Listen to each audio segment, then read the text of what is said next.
Welcome to Echoes of Fear. If you're a regular viewer of the channel, you've probably noticed the changes we've made to the format. We hope you like it.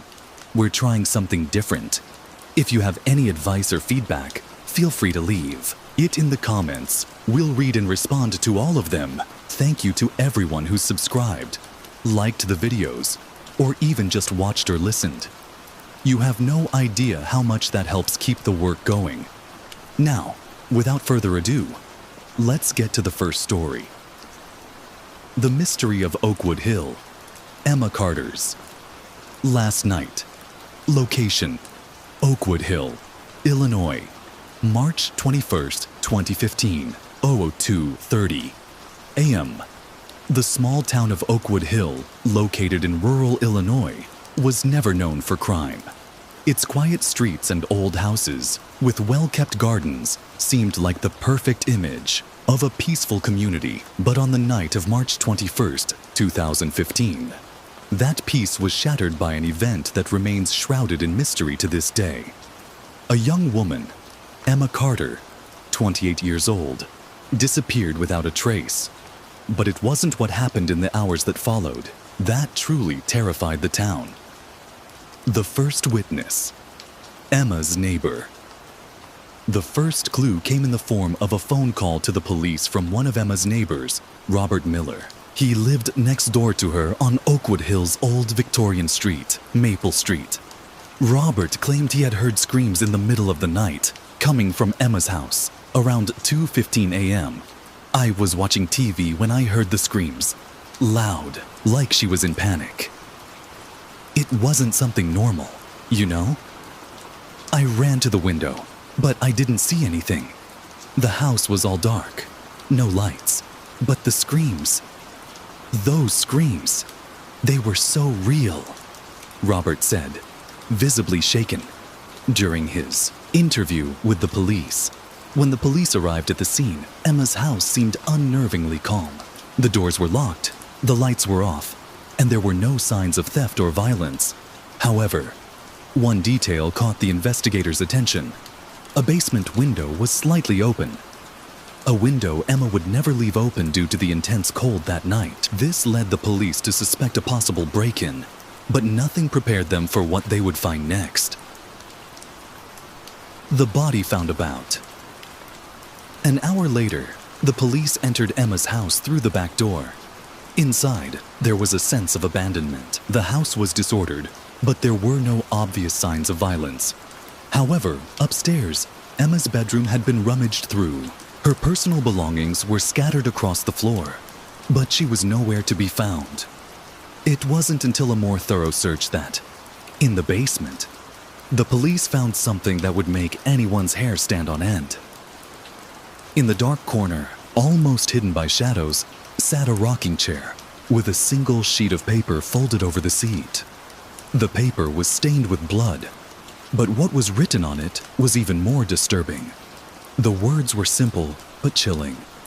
"I know where you are. Don't try to run." The behavior of Sarah, Emma's best friend.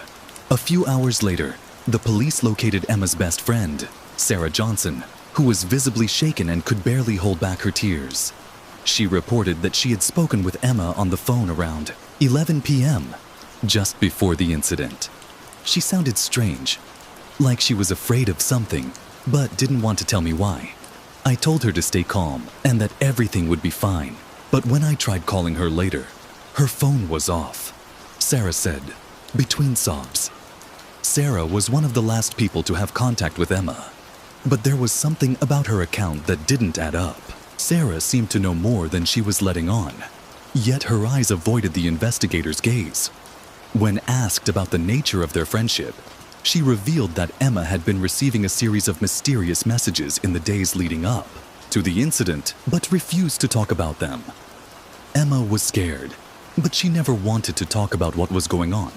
All I knew was that she was being followed by someone or something, Sarah said, which immediately raised the question of whether a stalker was involved or something even more sinister.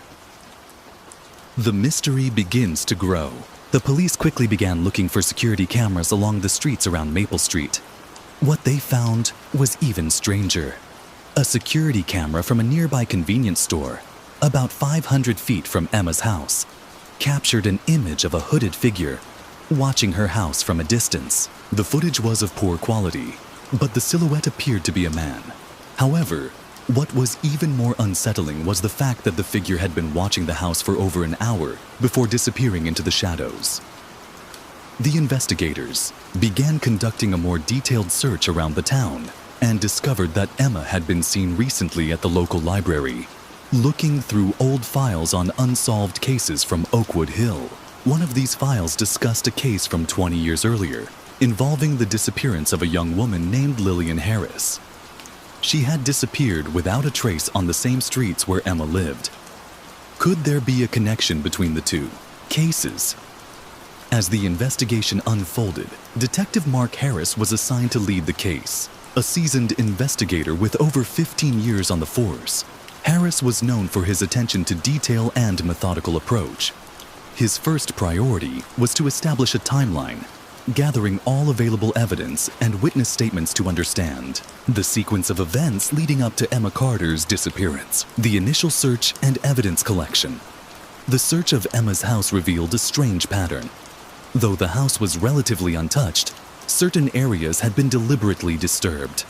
The police collected several important pieces of evidence, including the blood-stained paper from the basement. It was quickly sent to the crime lab for analysis. Forensic experts were tasked with determining if the blood matched Emma's or if it belonged to someone else. Along with the paper, investigators collected Emma's personal belongings scattered around the house: a laptop, her cell phone, and a notebook filled with what appeared to be jotted down notes were all cataloged. The notes inside the notebook seemed to reference the mysterious messages Emma had received, but the entries were vague and fragmented. A few pages were dedicated to the Watcher, a phrase that was mentioned by both Emma's best friend Sarah and in the unsettling messages she had received. It was unclear who or what the Watcher referred to, but it appeared to be someone or something that had been haunting Emma in the days leading up to her disappearance. Forensic analysis and the blood evidence. The blood-stained paper was one of the most puzzling pieces of evidence. Forensic tests confirmed it was indeed human blood, but the DNA results were inconclusive. There was no match in any of the local or national databases. It didn't belong to Emma, but the authorities couldn't determine who it belonged to, making it clear that whoever left the paper behind was likely connected to the crime. Detective Harris called in a team of specialists to examine the rest of the house. Fingerprints were taken from every surface, but strangely, no foreign prints were found. All the fingerprints on the objects belonged to Emma, Sarah, and Robert, her neighbor. It was as though whoever had entered the house had wiped everything clean before leaving. Witness interviews and behavioral analyses. The investigation continued. Detective Harris and his team began conducting interviews with the people closest to Emma. The first was Sarah Johnson, Emma's best friend. While Sarah had already been interviewed the night of Emma's disappearance, Harris wanted to revisit her story. During their second conversation, Sarah revealed more details that hadn't come up in the initial interview. She mentioned that Emma had started acting paranoid in the weeks leading up to her disappearance. She had told Sarah that she was afraid someone was watching her, following her every move. Sarah didn't know what to make of it at first, but now, in hindsight, she was worried it had something to do with the strange disappearance of Lillian Harris, a case from 2 decades earlier. "I didn't think much of it," Sarah admitted, her voice wavering. She had always been anxious, but in the past month, she'd been even more jumpy. She kept looking over her shoulder like she was being followed. The mention of Lillian Harris was something that caught Harris's attention. The detective instructed his team to pull up the old case files from the 1990s, hoping to find any clues that could link the 2 disappearances. The case of Lillian's disappearance was eerily similar to Emma's, with very few clues and a similar pattern of odd behavior leading up to it. The surveillance footage and the hooded figure. The police reviewed the security footage from the convenience store where the mysterious hooded figure had been spotted as much as possible, but the image was still grainy. The figure was tall, with broad shoulders, and appeared to be wearing a dark hoodie, concealing most of their features. The most unsettling aspect of the footage was the fact that the figure didn't seem to be in a rush, lingering around for an extended period. The footage raised more questions than it answered. Was this figure someone Emma knew? Did they live in the neighborhood? Or was it someone who had been stalking her for a long time? Harris's team went door to door, questioning neighbors in an attempt to identify the figure, but no one had seen anything unusual. Some residents even claimed to have heard strange noises at night, but they assumed it was just the wind or animals in the woods. A further examination of the footage also revealed something peculiar. At one point, the figure seemed to be watching not only Emma's house, but also looking toward the woods on the outskirts of Oakwood Hill. The police began to speculate that perhaps the woods played a role in Emma's disappearance. The area was known for being remote and not frequently patrolled, making it an ideal location for someone to hide or dispose of evidence. The library and Lillian Harris's case. Following up on Emma's visit to the library, Harris sent officers to search the library's records. They discovered that Emma had been researching the unsolved disappearance of Lillian Harris. Lillian, a young woman who had vanished in 1995, had been last seen walking home from the same convenience store Emma frequented. The case had been left cold for years, with few leads and no solid evidence. The connection between the two women seemed purely coincidental at first, but after Harris read the old case files, he started to wonder if there might be a more profound link between them. Lillian had also been seen acting paranoid shortly before her disappearance. She had confided in a friend about a strange man who had been following her, much like Emma had confided in Sarah. The details from the 1995 case were chillingly similar to Emma's situation, and the detective couldn't ignore the possibility that the two cases were connected. Unanswered questions with no solid leads, the case hit a standstill. The police began combing through Emma's phone records, hoping to find any missed calls, texts, or even voicemails that might provide a clue. Emma's phone had been off the night she vanished, but a few hours before her disappearance, she had received an anonymous call. The call didn't contain any audible words, just static and faint breathing, leading the investigators to believe it could have been the same person stalking her. Detective Harris also started digging into local cult rumors, which had circulated for years. Oakwood Hill had been the subject of whispers about strange gatherings in the woods, though there was no hard evidence to support these claims. Some older residents spoke of a watcher, who had been the subject of local folklore for decades, a mysterious figure said to have been responsible for multiple unsolved disappearances in the area. Weeks had passed since Emma Carter's disappearance, and the investigation seemed to be at a standstill. Detective Mark Harris had followed every lead, reviewed every clue, and interviewed every possible witness.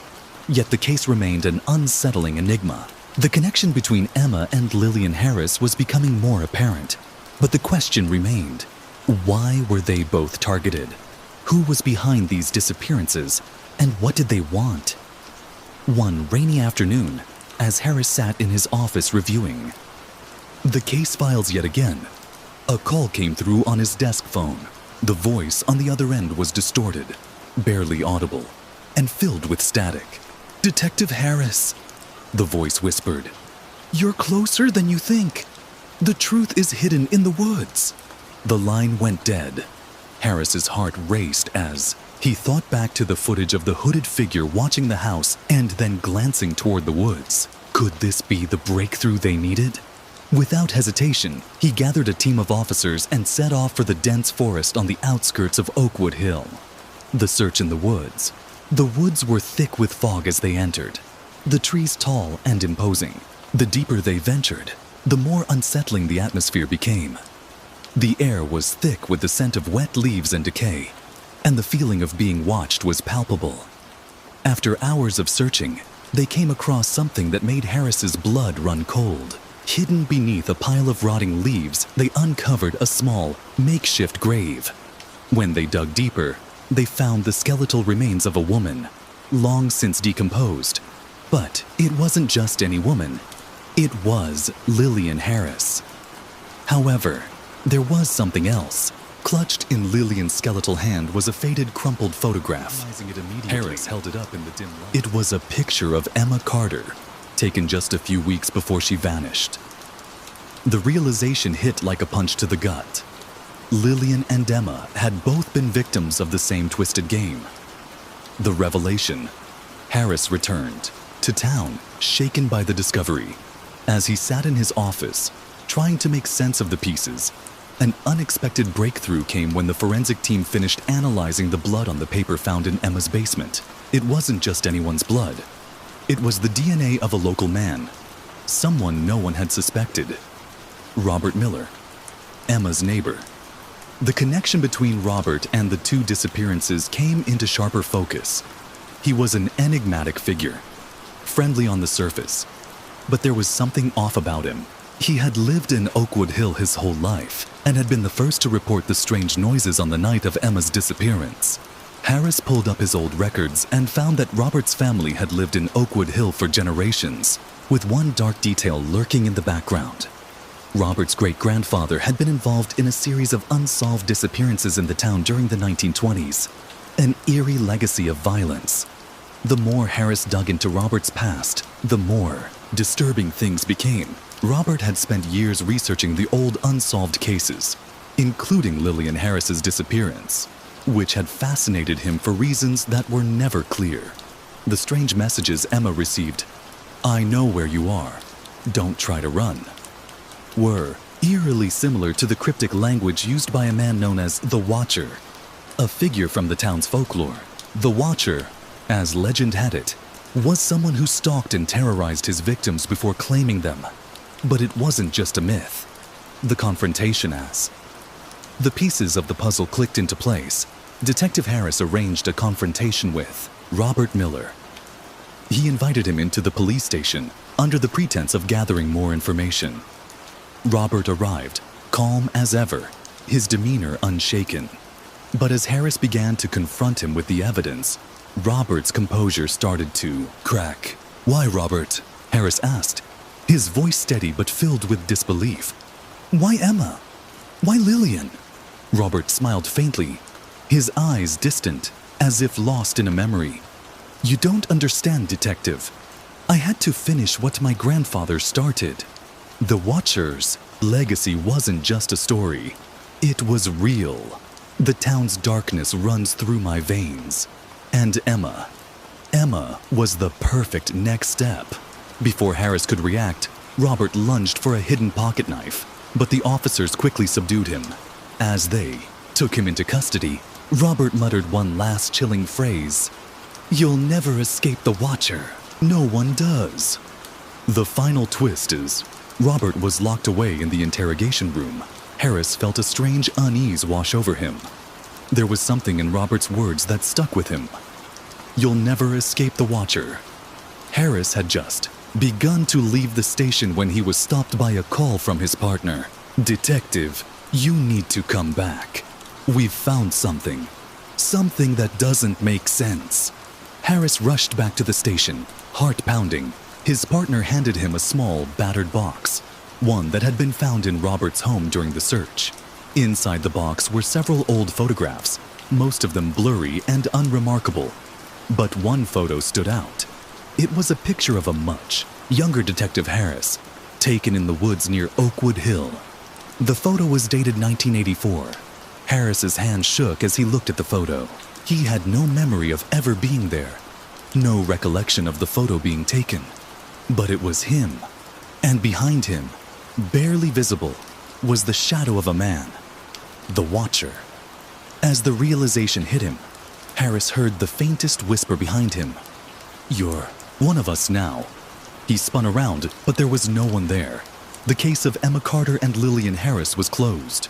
Robert Miller was arrested and charged with the murders. But the haunting truth lingered, leaving more questions than answers.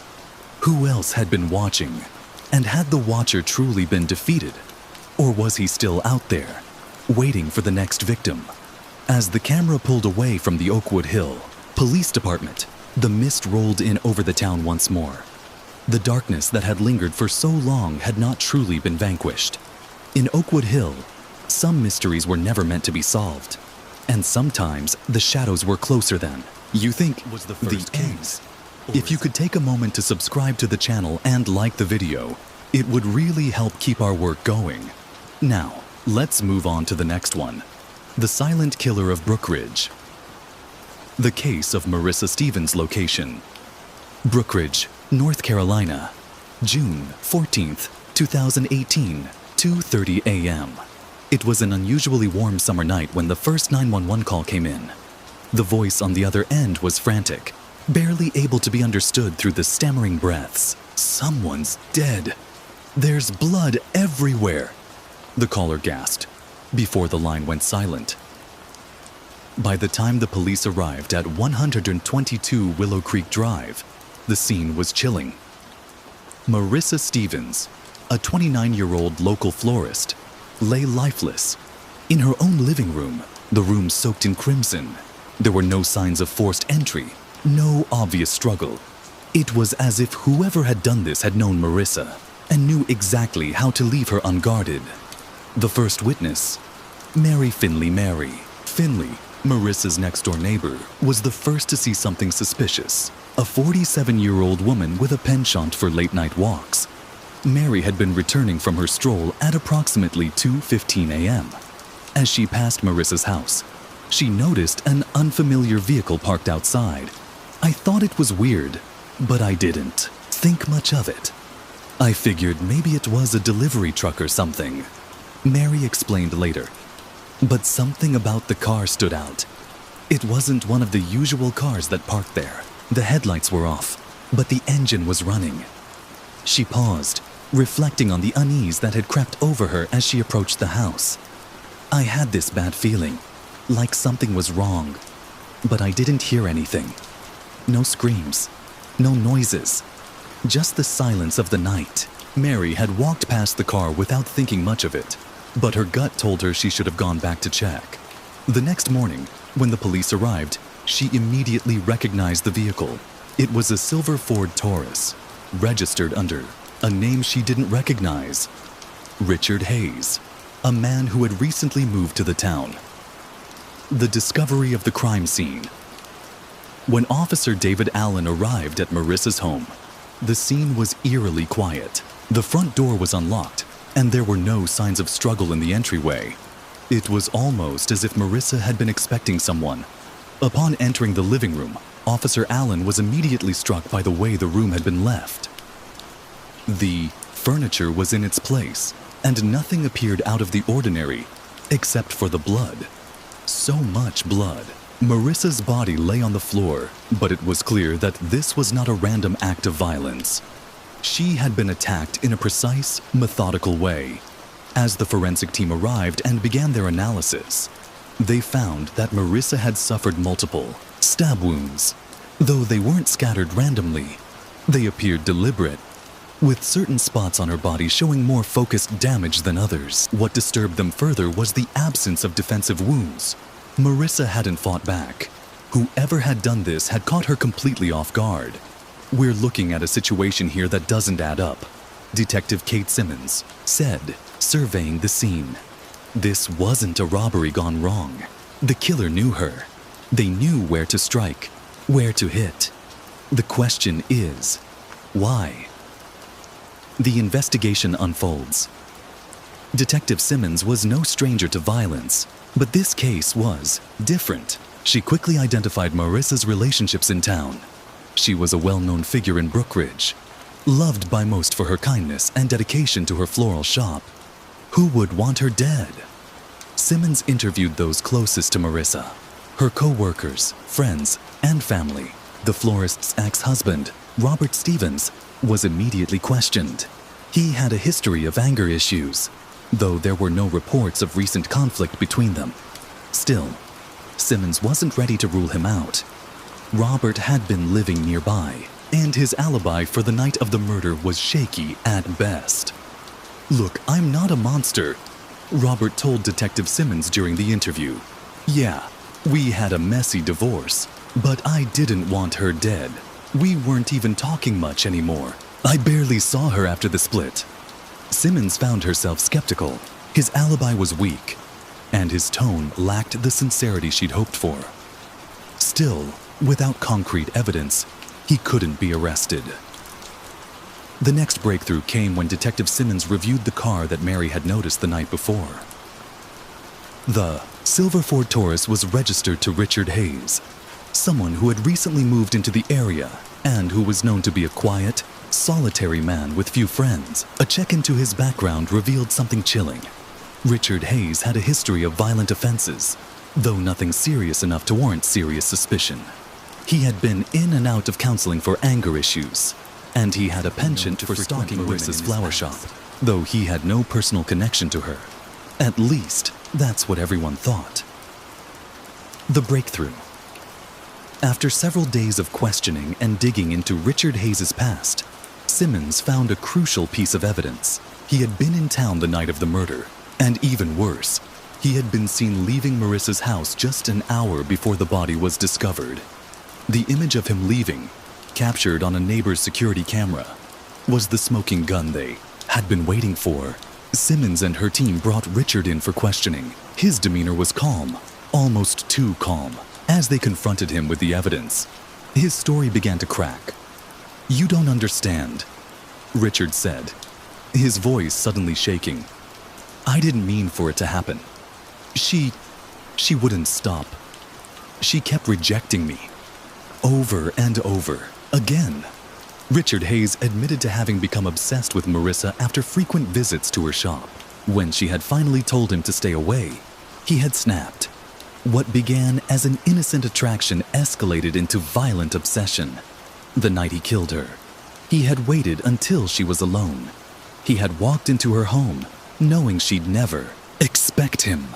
They had talked briefly, and then, without warning, he attacked. The final twist. Though the case seemed closed with Richard's confession, something still didn't sit right with Detective Simmons. As she reviewed the evidence, a strange detail caught her attention. The placement of the wounds on Marissa's body. They were too specific, too calculated. It was as though someone had been watching her for weeks, studying her every move. The forensic team conducted a final review of Richard's belongings, and that's when they found something chilling. A second notebook buried under his floorboards. Inside were detailed sketches of Marissa's routine, maps of the local area, and a list of people she interacted with. But what truly disturbed Simmons was the final page, dated the week of Marissa's murder. It read, "She's not the only one. There's more to come." Detective Simmons realized with a jolt that Richard Hayes was not acting alone. Whoever had been behind him was still out there. Detective Kate Simmons sat at her desk, reviewing the newly discovered evidence against Richard Hayes. His confession seemed like the answer they were all hoping for, but something about the crime scene, his behavior, and the oddities of his statements made her uneasy. Simmons wasn't one to ignore her gut feeling, and it told her there was more to this case than met the eye. She glanced over the file, her fingers tracing the images of the crime scene. Marissa's body, the meticulous nature of the wounds, the lack of defensive marks. It was clear that Richard had planned the attack, but the precision of the stabbing didn't line up with his sudden outburst of violence. There was a method to it, a cold, calculated calmness. The manner in which Marissa was targeted suggested a deep personal vendetta, or at least someone who had spent significant time studying her routines. Forensic analysis. The forensic team had worked tirelessly to piece together the timeline of the crime. At 2:30 a.m., when the 911 call was made, the crime scene had still been fresh, the blood still red and sticky. What struck them most was the lack of signs of struggle. Marissa's front door was unlocked. Open, in fact. But nothing had been taken. The living room had no signs of a struggle, no overturned furniture. The blood spatter suggested a single powerful attack, but not a frantic one. Dr. Andrea Powell, the head of the forensic team, had noted one disturbing detail during the autopsy: the way the wounds were positioned. Each one strategic, each one calculated. It almost seems like she was being sent a message. Whoever did this wasn't just killing her. They were making a statement. Dr. Powell's words echoed in Simmons's mind. This wasn't just a crime of passion. The killer was sending a message, and Simmons knew that this message was aimed directly at her, though she couldn't yet understand why. The search for motive. Detective Simmons began combing through Marissa Stevens' past. She reached out to her co-workers, friends, and acquaintances in town to gather any additional information that might help shed light on what led to her brutal death. From the start, everyone had agreed. Marissa was well-liked, had a strong social network, and was respected in the community. No one could point to anyone with a clear motive to harm her. The only thing that stood out was Marissa's interactions with Richard Hayes. As it turned out, he had been a regular customer at Marissa's floral shop. In fact, he had been visiting her shop for several months, each time becoming more persistent and with her employees. They recalled several occasions where Richard had lingered in the shop, engaging in one-sided conversations with Marissa that bordered on uncomfortable. He wasn't violent, but you could tell something wasn't right. Emily Carter, a young shop assistant, told Simmons during her interview. He would talk about things she never asked him. I remember one time, he mentioned he'd been watching her from his window, like, for a while. She didn't seem to react, but it gave me chills. It became clear that Richard had an unhealthy obsession with Marissa. But even more alarming were the other small details that started to surface in his interactions with people in the town. Marissa's best friend, Rachel Evans, admitted that just weeks before her death, Marissa had confided in her that Richard had begun showing up at her home, uninvited. I didn't take it seriously at first, Rachel said, her voice trembling. I thought maybe he was just awkward. But when he started appearing at her door late at night, I knew it was bad. Marissa said he was harmless, but I could see the fear in her eyes. Despite the growing concern around Richard's fixation on Marissa, there was no concrete evidence that he had taken it further until the forensic team made a chilling discovery in his home. A stack of journals, each one filled with detailed accounts of Marissa's daily routines, her work schedule, even her walks around the neighborhood. We believe he had been documenting her life for a long time.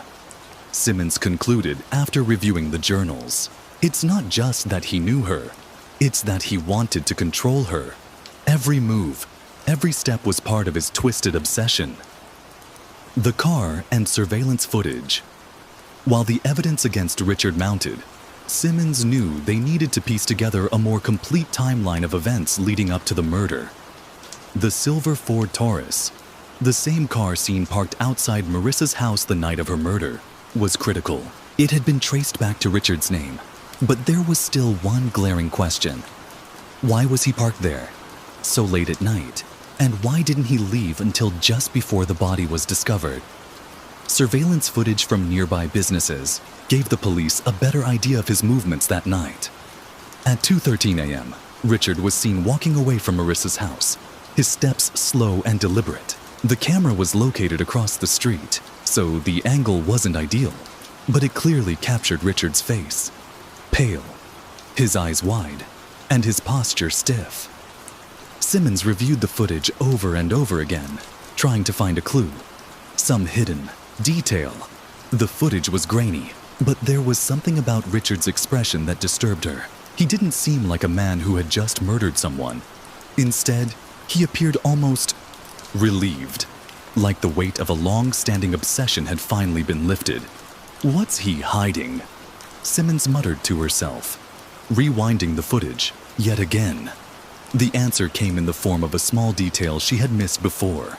A faint shadow in the background of the frame, moving quickly behind Richard. It was so subtle that it was easy to overlook, but Simmons recognized it for what it was. Another person. The connection to the past. The mystery deepened as Simmons dug into Richard's past. She discovered that he had grown up in Brookridge, but left for several years before returning a few months prior to Marissa's death. He had been living in a small, run-down apartment on the edge of town. Through more digging, Simmons uncovered an unsettling connection. Richard had a cousin, Jack Hayes, who had been involved in a similar string of violent assaults in a nearby town years ago. Jack Hayes had been convicted of assaulting a woman in Asheville, North Carolina, back in 2005, but he had been released from prison after serving a short sentence. Jack's release coincided with Richard's return to Brookridge. Could Richard have learned something from his cousin? Simmons wondered aloud. Maybe he picked up where Jack left off. Or maybe Jack is the one still pulling the strings. Detective Simmons sat alone in the dimly lit office, her eyes fixed on the case file before her. The tension in the room was suffocating. She could feel the weight of every unanswered question pressing down on her chest. Richard Hayes had confessed, but the deeper she dug, the more she realized that the truth was far from clear. There were still too many inconsistencies, too many unexplained details, and a gut-wrenching sense that the worst was yet to come. She had just finished going over the final pieces of evidence when her phone rang. The screen displayed, "Officer David Allen." "Detective Simmons," David said, his voice shaking with urgency. "You need to get down here. We found something you need to see." Simmons grabbed her coat and rushed to the abandoned warehouse on the outskirts of town. David was waiting for her, his face pale. "What is it?" she asked, trying to steady her nerves. David led her inside, where the air was thick with dust and the scent of rust. In the corner of the room was an old wooden chest, half hidden under a tattered cloth. The officers had already opened it. Inside, there were boxes, many of them. Boxes filled with photographs, journals, and disturbing items. "What is all this?" Simmons asked, carefully sifting through the contents. David hesitated, then pulled out one of the journals. It was worn, its pages yellowed with age. The handwriting inside was unmistakable, Richard's. But this wasn't just a record of his obsession with Marissa. As Simmons flipped through the pages, she saw that it went much deeper. The journals contained descriptions of other women, all of them from Brookridge. Some of the names were familiar, others weren't. But they all had one thing in common. They were all victims. Victims of an unseen hand. Victims who had been targeted and stalked in the same meticulous way as Marissa Stevens. There were accounts of secret meetings, stolen glances, and quiet threats. "What is this?" Simmons whispered, her voice trembling as she read the final page. The last entry described something chilling. "I have to make her pay. I have to finish what Jack started. She'll never see it coming." Jack, Simmons repeated aloud. The name rang in her ears like a warning. The truth behind the obsession, the revelation hit her like a ton of bricks. Richard Hayes wasn't the mastermind behind Marissa's murder. He was a pawn in something much larger, something more sinister than anyone could have imagined. The key to this horrifying chain of events lay with his cousin, Jack Hayes, a man who had spent years hiding in the shadows, carefully orchestrating a series of violent, calculated attacks on unsuspecting women. Jack Hayes had never truly left town. He had been watching, waiting, and manipulating his cousin from the sidelines, turning Richard into his unwilling accomplice. Jack had been responsible for the earlier assaults in Asheville, but it was clear now that his pattern had shifted. Marissa Stevens wasn't the first victim in this twisted game. She was merely the most recent. Simmons stood frozen, processing the revelation. Jack had used Richard as a tool, feeding him the obsession and the anger that had ultimately led to Marissa's brutal death. But the true horror lay in what Jack had planned next. The final twist. Back at the police station, Simmons gathered the team, her mind racing with new information. It was clear that they had to find Jack before he could strike again. But just as they were finalizing their plans to search the town for him, the unthinkable happened. Another 911 call came in. "It's happening again." The caller's voice was frantic. "There's blood. There's so much blood. Please, you have to hurry." The call came from a house just 2 blocks from Marissa's. Another woman, another victim. This time, the name on the victim's ID was Rachel Evans, Marissa's best friend. The Chase Simmons and her team raced to Rachel's house, arriving just in time to find the front door ajar, the air thick with the metallic scent of blood. As they entered, they found Rachel, alive but barely conscious, her body covered in cuts and bruises. She was still breathing, but only just. "Tell me what happened," Simmons demanded, her voice urgent. Rachel's eyes fluttered open. Her voice was weak, but her words were sharp. Jack Hayes. He was here. He killed Marissa, and he was going to kill me too." Before Rachel could say more, a chilling voice interrupted her from the shadows. "You shouldn't have come." Jack Hayes' voice echoed from the corner, above the room. Simmons spun around, her heart racing. There, standing in the doorway, was Jack. He was tall, almost eerily calm, with a sadistic grin stretched across his face. The same grin that had been seen in the photographs from the journals. His twisted obsession was now fully exposed. "I was hoping you'd figure it out eventually, Kate," Jack said, his tone taunting. "But now it's too late. This town, it's mine, and no one is safe." With that, Jack lunged at Simmons. But in a flash of motion, Officer Allen and the other officers tackled him to the ground, subduing him quickly. It was over. Or so they thought. The final secret. Jack Hayes was arrested, but as Simmons continued to piece together the truth, she uncovered one final chilling detail. In Jack's possession was a hidden folder. Inside were plans for more murders. But what truly stunned her was the list of names on that list. One of those names was hers. "I knew you were getting too close," Jack had whispered during his interrogation. "I knew you'd figure it out. But it's not over. Not for you. Not for anyone." As Simmons stared at the list, she felt a cold shiver for the violence to stop. He had been orchestrating it all along, pulling strings from behind the scenes, watching from the shadows. And now, the darkness that had taken over Brookridge wasn't finished yet. Let's move on to the next one. Location: Cedar Ridge National Park, Colorado, April 2nd, 2021, 9:45 p.m. The evening was cold, and the sky above Cedar Ridge National Park was clear, dotted with stars. The sounds of the forest seemed far away, drowned out by the crackling of the campfire. 5 college students, all from the University of Colorado Boulder, had gathered around the fire after a long hike through the park's dense woods. It was meant to be a simple camping trip, a break from their studies, and a chance to enjoy nature together. But it was the last time any of them would be seen together. Sarah Mitchell, 20, the group leader, had been looking forward to this trip for weeks. As an avid hiker, she was excited to show her friends the beauty of the Colorado wilderness. Joining her were her childhood friends. Alex Turner, 21, a quiet but dependable chemistry major. Emma Harris, 22, an outgoing communications student with a contagious laugh. James Foster, 20, an aspiring filmmaker with a passion for capturing everything through his camera lens. And finally, Kate Martinez, 21, a bright and ambitious pre-law student, known for her logical mind. "We'll be safe, right?" Kate had asked earlier, her voice tinged with the slightest hint of concern as the group set up camp.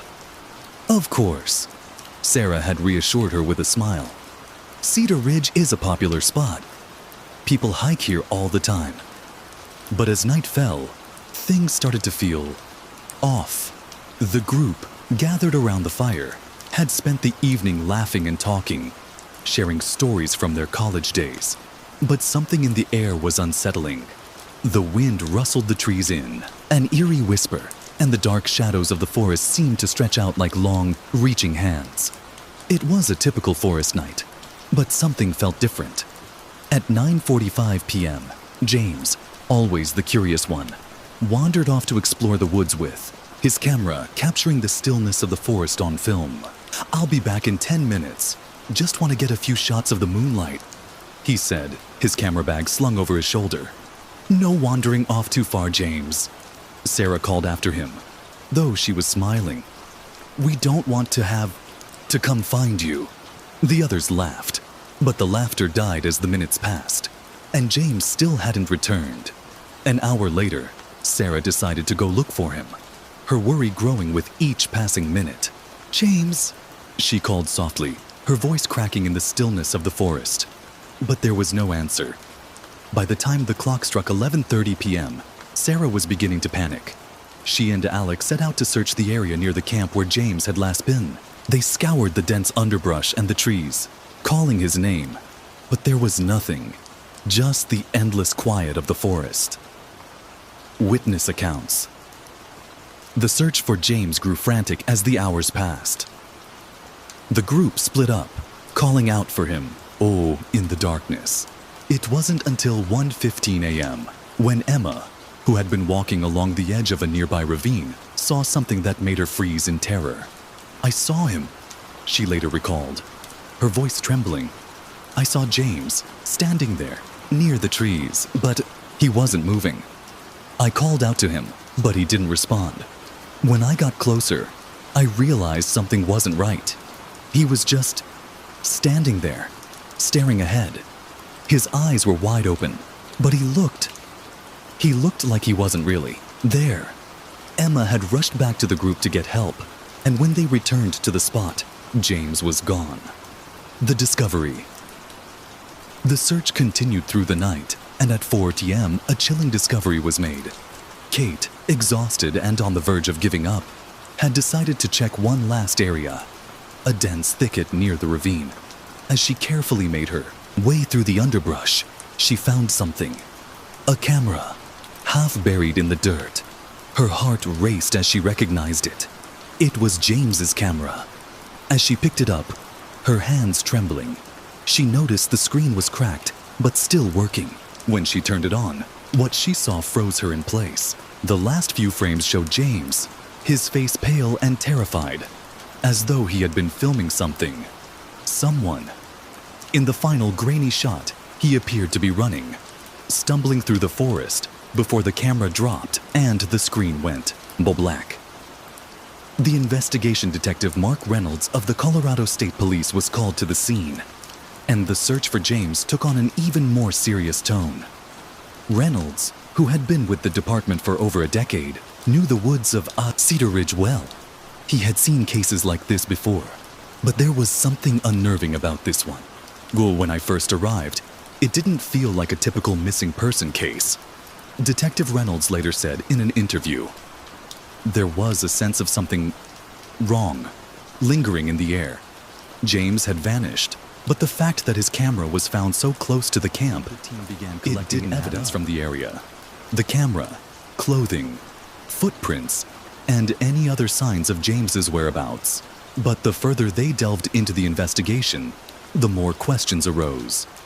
No one in the group could offer any more insight into what had happened. James's phone had been left behind at the campsite, and his backpack, containing essentials like water and a flashlight, was found by Sarah, abandoned in a clearing about half a mile from where he had last been seen. There were no signs of struggle. There were no tracks leading away from the camp, no traces of anyone else in the area. And most disturbingly, no one had seen or heard anything unusual that night, other than Emma's fleeting glimpse of James by the ravine. The case grew colder by the day. The first days of the investigation left everyone puzzled. The absence of solid clues and the strange nature of the disappearance made it clear that this wasn't an ordinary missing person case. Detective Reynolds began questioning the group, but their testimonies didn't add up either. Everyone was certain James had left to take pictures, but no one had seen him leave. As the days passed, the group's nervousness grew, and the tension among them began to rise. Who was hiding something? Was there something more to James's disappearance than anyone was admitting? Detective Reynolds knew that the answers lay deeper, but the clock was ticking. The forest was vast, and with each passing hour, it was becoming less and less likely they would find James alive. Detective Mark Reynolds paced along the edge of the forest, his mind racing through the evidence they had collected. Cedar Ridge was vast, over 100 square miles of dense forest and rugged terrain, and the chances of finding James Foster alive seemed to be slipping further away with each hour that passed. The search had intensified, with specialized search teams and canine units combing the area around the campsite and the ravine where Emma had last seen James. But so far, they had found nothing. The forest, it seemed, had swallowed him whole. Reynolds knew that this wasn't just a case of a missing hiker. There were too many inconsistencies, too many oddities. Everything about the case felt off. Initial search results. The forensic team had worked overnight to process the campsite and the surrounding area. One of the first things they noticed was the lack of evidence of an animal attack or a struggle. There were no broken branches, no drag marks, no disturbed soil that would suggest someone had been forcibly taken or harmed. The absence of blood or signs of struggle makes it seem like he walked away voluntarily. Officer Jenkins, one of the crime scene technicians, said as they reviewed the photos of the campsite. But where could he have gone? And why? The camera found by Kate Martinez was another curious piece of evidence. Detective Reynolds had the memory card removed and sent to the lab for analysis. While the images were too blurry to offer solid clues, the last few frames of video were haunting. They showed James moving through the forest, looking over his shoulder as if something was following him. In the final frame, the camera dropped, and a sound like rustling leaves was picked up by the microphone before it cut out completely. Something spooked him, Reynolds said, rubbing his temples. But what? And why the hell did he run? Interview with the witnesses. Reynolds started his next round of interviews with the group of students, hoping to uncover new details or inconsistencies in their stories. He began with Sarah Mitchell, the group leader, who seemed as shaken as everyone else. Sarah, when was the last time you saw James? Reynolds asked, his voice calm but firm. Just before he left to take photos. He was fine. He said he'd be back in 10 minutes, Sarah replied, her voice shaky. He was excited about the pictures, talking about how he wanted to capture the moonlight through the trees. And when did you start to worry? Reynolds probed. When he didn't come back, I went looking for him. I called out, but he never answered, she said, her eyes welling up with tears. We tried to call his phone, but it went straight to voicemail. And when we couldn't find him, it didn't make sense. Reynolds kept his eyes fixed on her, watching for any signs of deception. Did James ever mention anything about being afraid of the forest? Or did he ever seem anxious during the trip? No, she said quickly, almost too quickly. He was excited about the trip, but I mean, it was dark. I didn't think much about it. Reynolds took note of her response. There was nothing outright suspicious in her words, but her nervousness was palpable. Perhaps it was just the stress of the situation. But something about Sarah's story didn't sit right.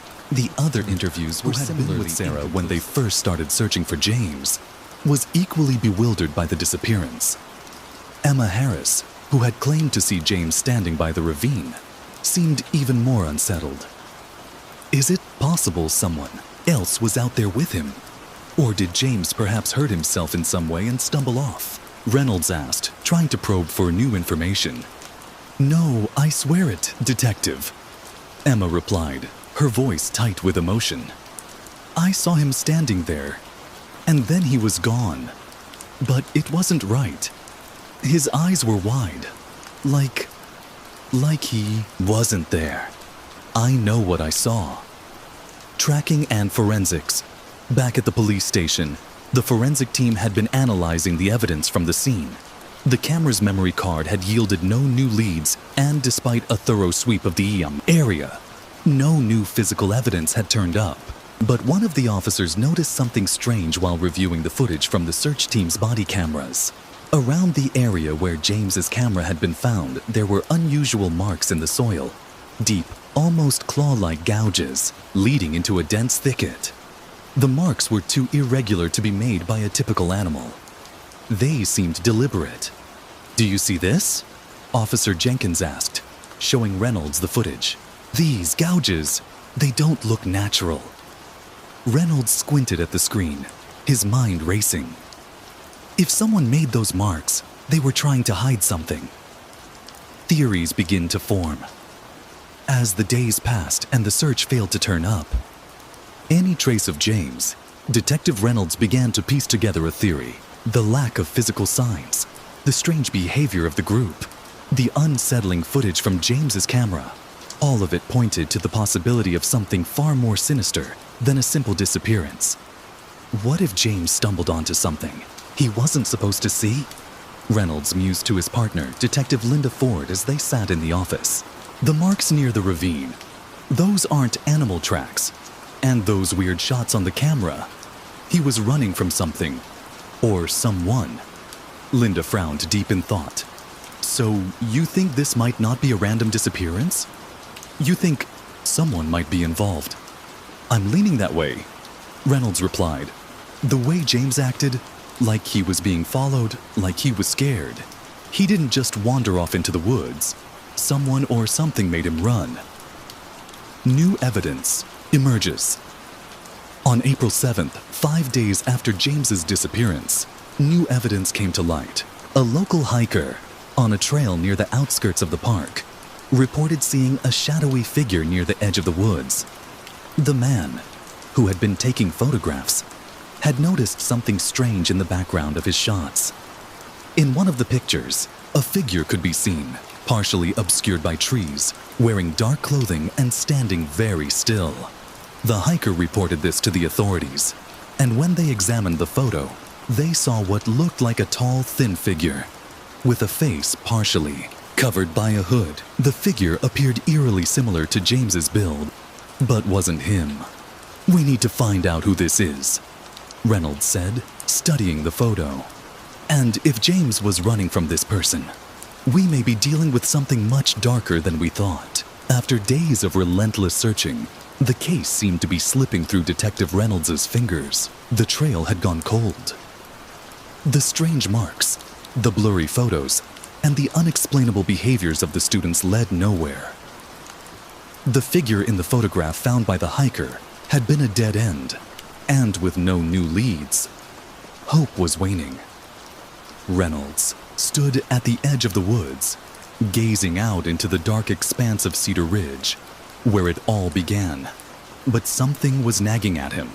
The pieces didn't fit. And then, just when he thought there was nothing left to uncover, a breakthrough came from the most unexpected place. The new lead. Late that evening, a call came into the station. It was from a local woman named Mary Phillips, who had been living in a secluded cabin near the park for over a decade. She reported hearing unusual noises the night James had disappeared. Her description of the noises was vague at first. Distant cries, almost like someone was in distress, echoing through the trees. But then she mentioned something that caught Reynolds' attention. I didn't think much of it at first, but I could swear I saw someone watching me from the woods, Mary said over the phone, her voice trembling. A tall figure, completely still, like it was waiting. I thought it was just a deer, but I kept hearing those cries. And when I went to check, I saw him standing near the edge of the forest. Reynolds' heart skipped a beat. This wasn't just a random hiker. This was someone involved with James's disappearance. The search turns darker. Reynolds and a small team of officers rushed to Mary's cabin. They arrived in the early hours of the morning and began combing the area surrounding her property, looking for anything that might explain what she had seen. As they ventured deeper into the woods, they stumbled upon something that made their blood run cold. A hidden trail of freshly disturbed dirt, as if someone had deliberately been trying to cover their tracks. The trail led to a small clearing where they found something that sent chills down their spines. A makeshift campsite. Blankets were scattered across the ground, and in the center was a small fire pit, recently used. But there were no signs of James. However, it wasn't the campsite that made Reynolds' blood run cold. It was the strange, barely noticeable markings on the nearby trees. They weren't just scratches. They were symbols. Crudely carved symbols, like some kind of ritualistic markings. Reynolds' gut twisted. This wasn't just a random disappearance. This was deliberate. Someone had been living in these woods, hiding, stalking. The shocking revelation. That afternoon, Reynolds returned to the station, exhausted and defeated, his mind still racing from the discoveries in the woods. As he sat in his office, flipping through James's camera footage one more time, something finally clicked. There was one detail that had been overlooked, a reflection in the background of the final video shot, just before the camera dropped. In the reflection, barely visible between the trees, Reynolds saw a face, pale, gaunt, with wide eyes. Suddenly, everything fell into place. The figure in the woods, the strange symbols, the cries. It all pointed to one terrifying possibility. Reynolds had heard rumors about people who lived off the grid, existing in the remote parts of the national park. Urban legends that whispered about a hermit-like figure who had been spotted in the area for years. But those rumors always seemed too far-fetched. Now, he realized they weren't just stories. James hadn't been taken by a person at random. He had stumbled upon something far more sinister, a secret, hidden group that had been using the forest as their sanctuary. And they had been watching him. They had been following him for days, perhaps even before the trip began, carefully selecting their victims. And James had unwittingly gotten too close. The final confrontation. On the morning of April 12th, Reynolds led a tactical unit into the heart of Cedar Ridge National Park, determined to uncover the truth once and for all. As they moved deeper into the woods, the atmosphere grew tense. Every snap of a twig seemed like it could be a signal. The officers moved quietly, following Reynolds' lead. And then, in a small, forgotten clearing, they found it.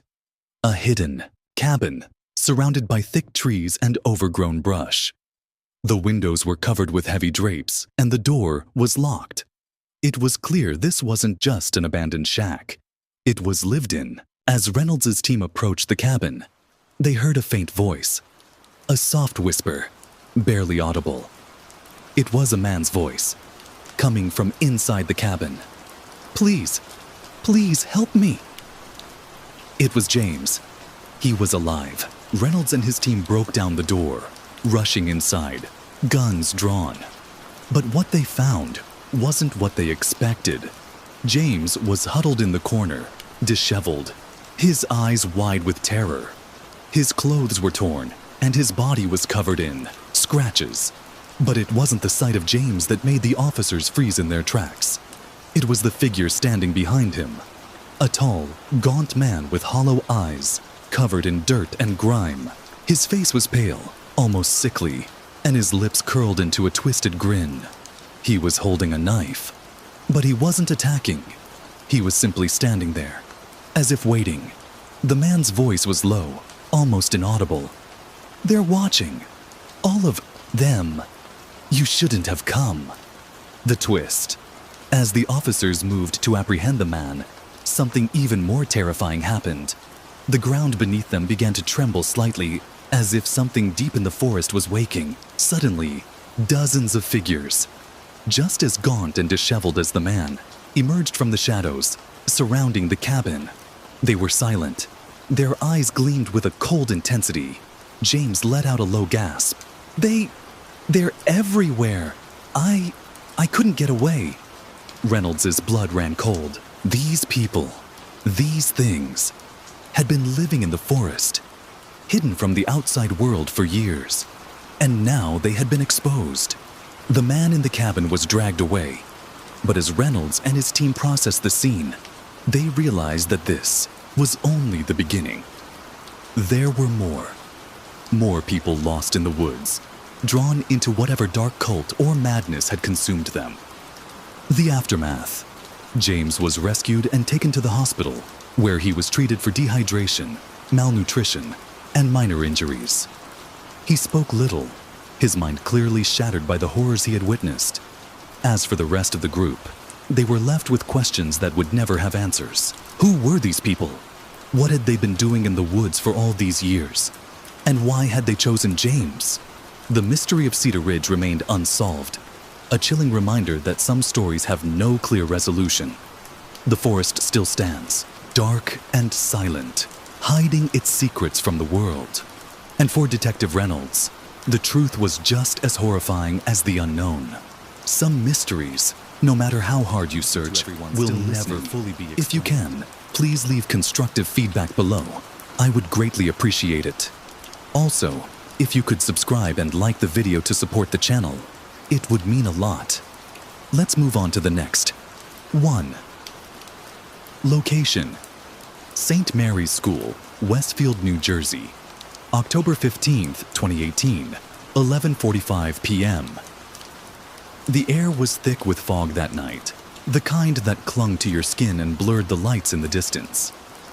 St. Mary's School, once a place of laughter and learning, now stood in eerie silence on the outskirts of Westfield, New Jersey, abandoned for over a decade.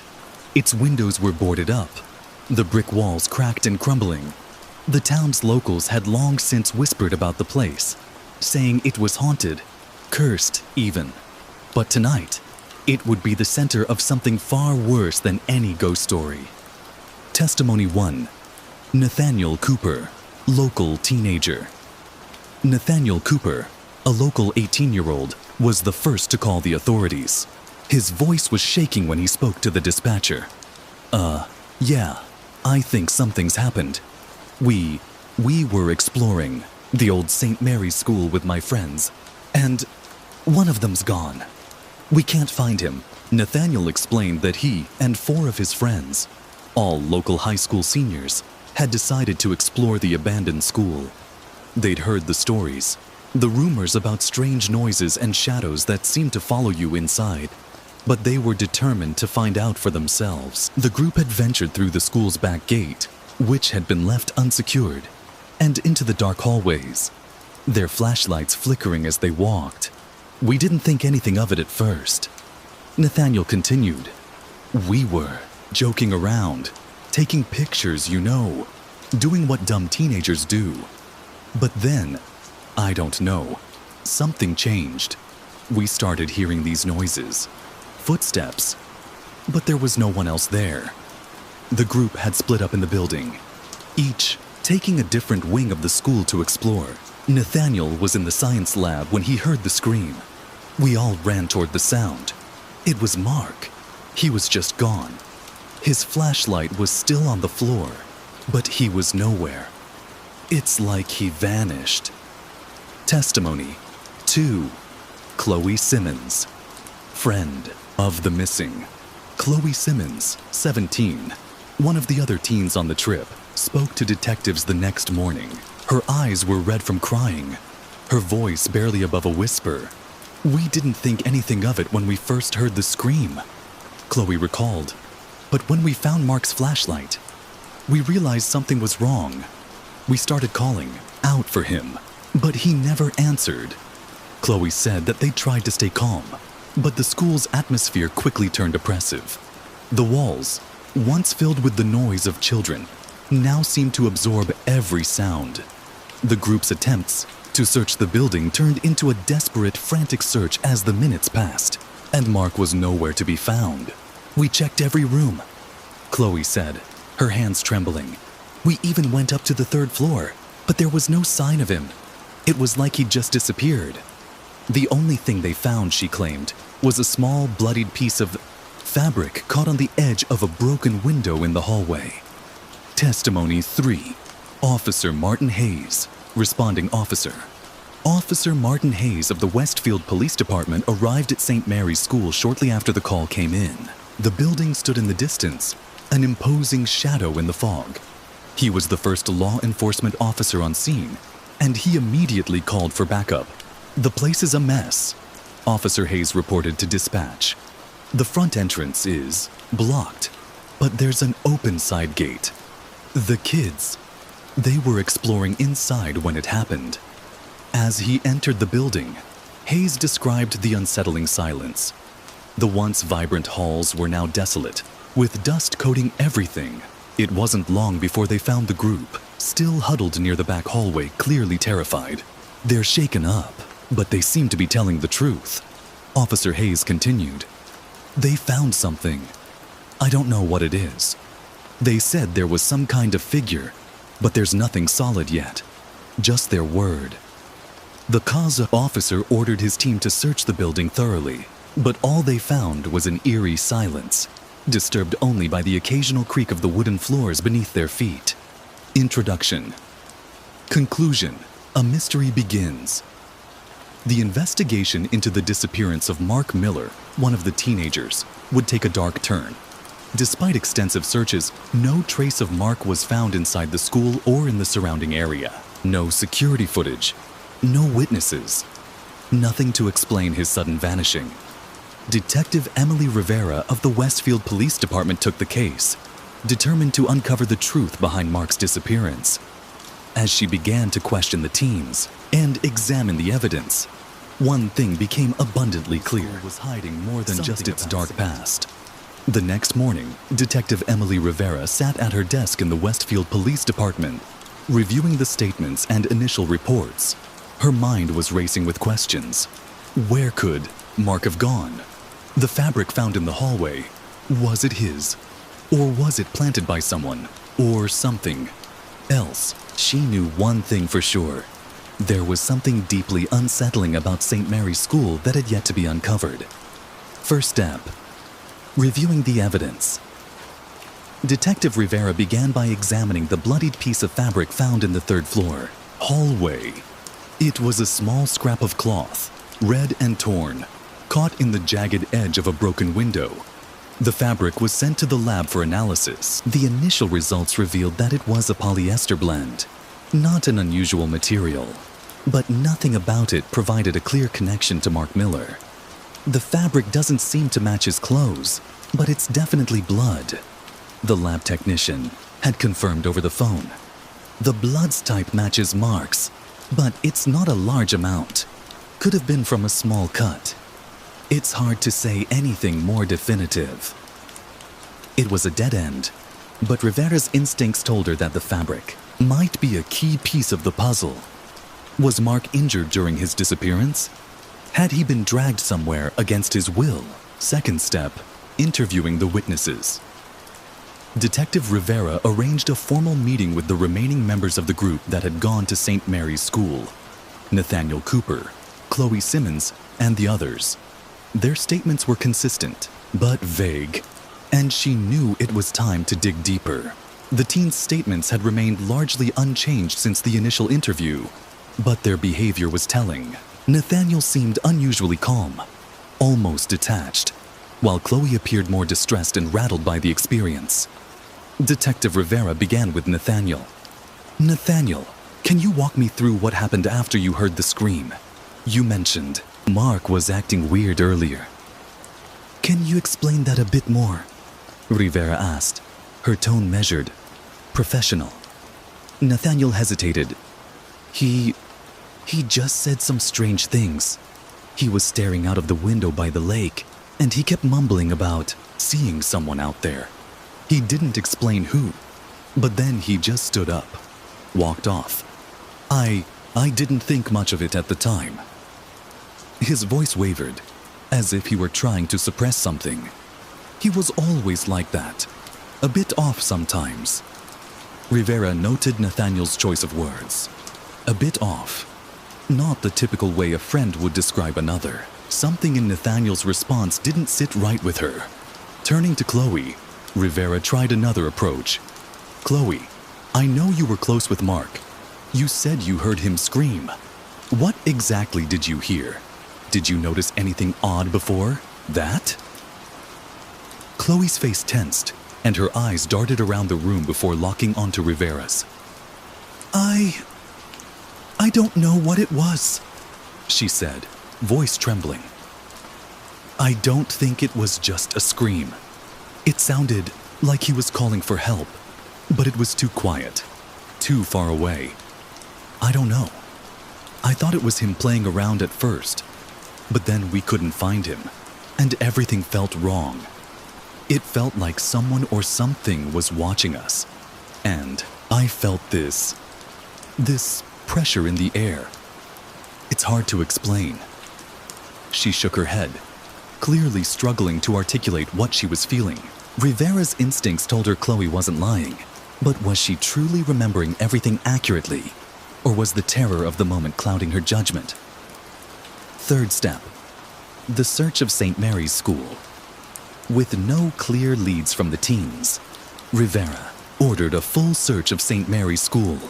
The police department brought in a K-9 unit and additional officers to sweep the area once more.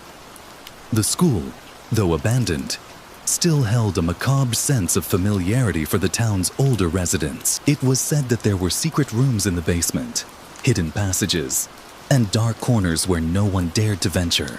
Despite the police's efforts, the search yielded little new information. The building was eerily quiet, its decaying walls echoing their footsteps. They searched the rooms one by one, examining broken windows and cracked doors. Nothing unusual. There was no sign of Mark. But then, as the K-9 units moved through the school's rear wing, one of the dogs alerted to something near the old janitor's closet. Detective Rivera rushed over to the scene.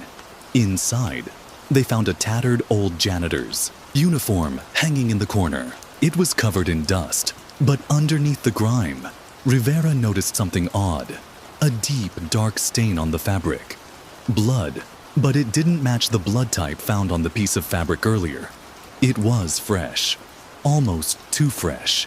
Fourth step, the history of St. Mary's School. As the investigation continued, Rivera turned her attention to the history years ago after a series of unexplained incidents, all related to student disappearances and strange occurrences. A search through the town's archives revealed that there had been rumors of students vanishing, without a trace in the past. But the cases had been dismissed as unrelated or forgotten over time. The most unsettling piece of information, however, came from an old faculty member who had worked at the school before its closure. When Rivera interviewed her, the woman seemed reluctant to speak at first. "It wasn't just the kids who went missing," she whispered. "It was something else. Some of us, teachers, staff, heard things. Noises that weren't normal. Whispers in the halls." That school wasn't just a building. It was a place where things happen. The woman's words left a chilling impression on Rivera. Could the building itself be connected to Mark's disappearance? Was there something about St. Mary's that drew people into its darkness? Was it simply the setting for something far more sinister? The investigation deepens. As Rivera continued to dig into the investigation, it became clear that St. Mary's School might not just be the location of Mark's disappearance. It might be the key to unlocking a larger mystery that stretched far beyond what anyone had anticipated. What had happened to the missing students in the past? And could Mark still be alive? Or was the school truly cursed, as some of the locals believed? The investigation had taken a dark turn, and the closer Rivera got to the truth, the more dangerous the case became. The secrets of St. Mary's were buried deep, and she was determined to uncover them, no matter what the cost. Westfield Police Department, October 18th, 2018, 11 p.m. Detective Emily Rivera sat alone in the dimly lit office, exhausted but focused. The investigation had taken a strange turn. Pieces of the puzzle that once seemed disconnected now began to fit together. But they led to even darker questions. She couldn't shake the feeling that something had been watching her.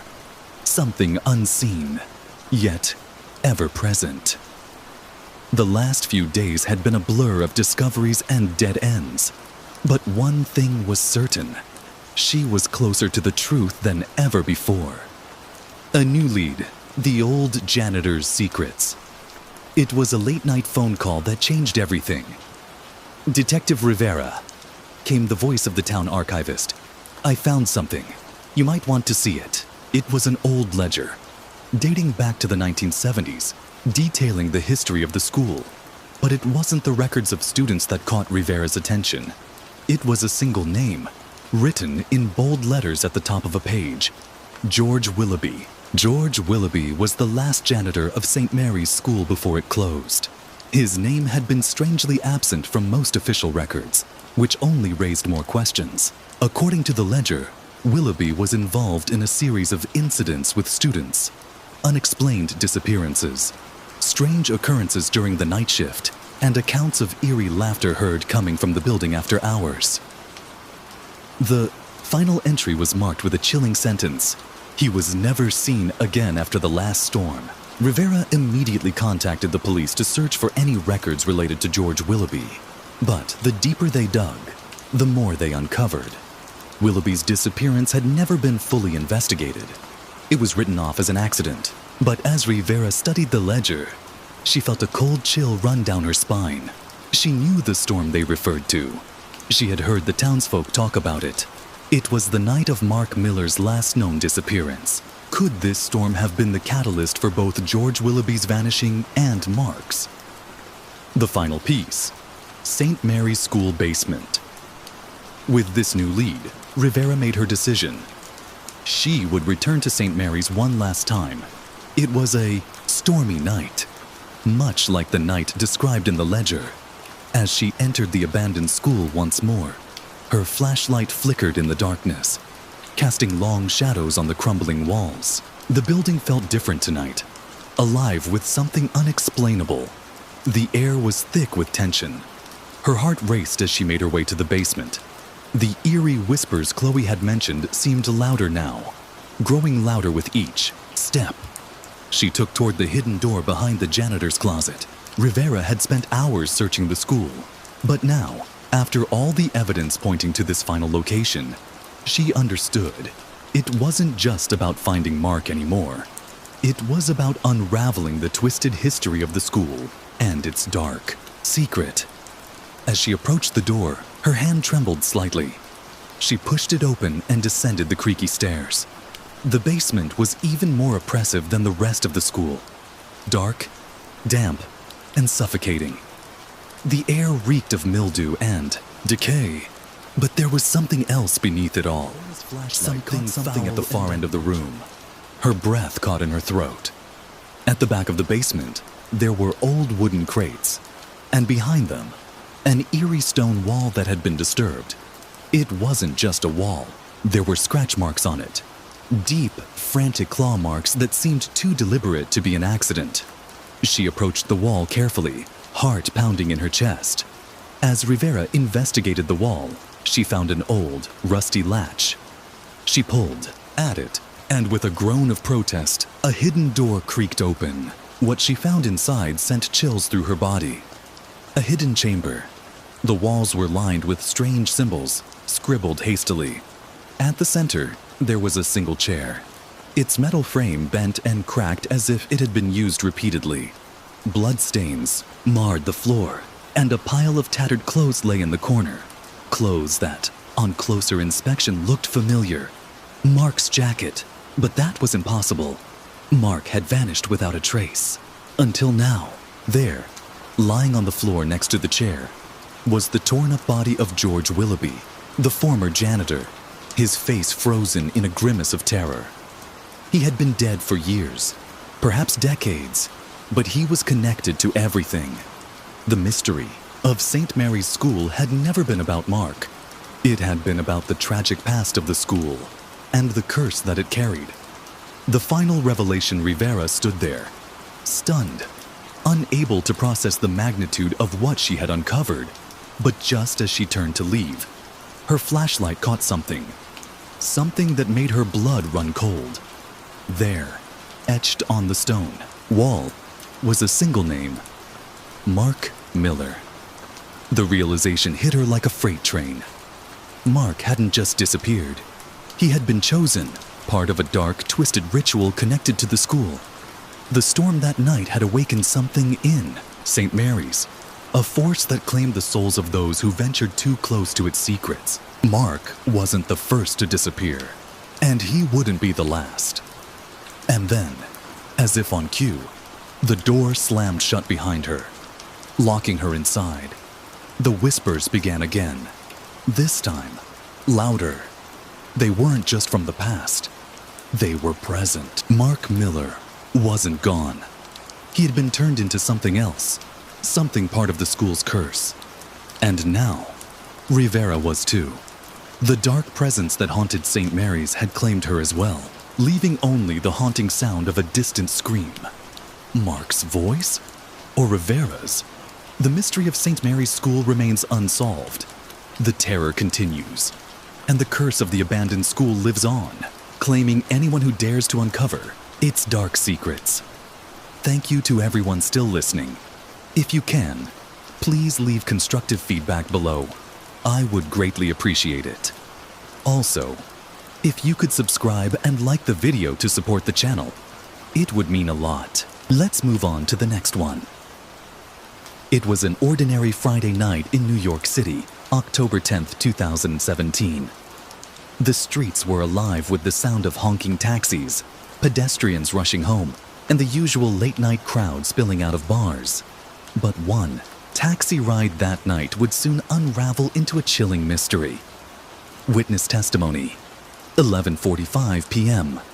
At 11:45 p.m., Jennifer Brooks, a 28-year-old financial analyst, stepped out of her office building at 123 Park Avenue, Manhattan. She had just finished a late meeting and was heading home to her apartment in Brooklyn.